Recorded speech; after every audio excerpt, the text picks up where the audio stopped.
Magandang buhay po sa ating lahat. Mag-share ako ng mga gabay ko na nakuha ko nung mahal na araw. Ito yung mga gabay ko, magaganda sila. Oh. Kanya-kanya sila ng kapangyarihan itong dala-dala. Pero ang pinaka-the-best na gusto ko sa lahat itong batuumon na to. Kasi umiinit talaga siya kapag ginagamit mo siyang panggamot. Ayan. Pero dito ako na Star Trek kasi ayan siya oh. Simple lang siyang bato. Ayan oh. Ayan, simple lang siyang bato. Pero makikita mo na talagang may taglay siyang nakatagong kapangyarihan. Bakit ko nasabi yun? Dahil tignan nyo siya. Meron siyang katangian na ano siya yung ano ba yan o, yung tagusan. Yun, tagusan ang tawag dyan, tagusan. Nakikita nyo naman siguro na umiilaw siya. Mayroon pa siyang mata.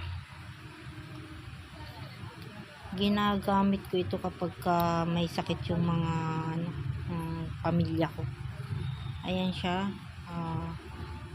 Nilalagyan ko siyang langis, tapos sinahaplas-haplas ko siya. Nawawala naman yung sakit nila. Yan. Tagusan siya eh, tagusan. Tagusan yung kanyang kapangyarihan. Yan. Diba nakikita nyo naman, tagusan yan. Kasi kung ito, tignan nyo to, ayan o. Wala siyang. Ito din, wala din. Ito bagamat may angking kapangyarihan, wala naman din siyang ganun na kapangyarihan na tagusan. Wala. Ayan o, wala. So, ibalik ko lang to. Ayan. Nakita ko to eh. Para siyang umiilaw nung nakikita ko siya sa sa damuhan. Parang ganyan siya, umiilaw siya mag-isa. Sabi ko, kakaiba tong bato na to. Hindi ko pa siya kinuha, no, pinabayaan ko lang siya.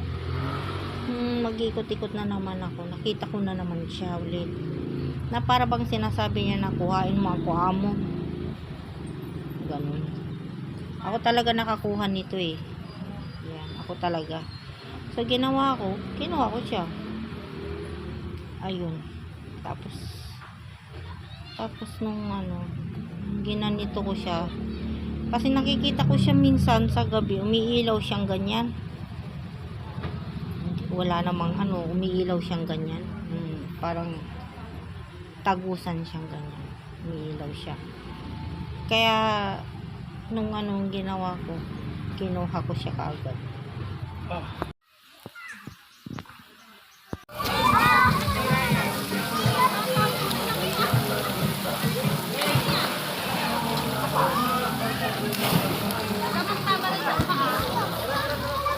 Nababaw yan?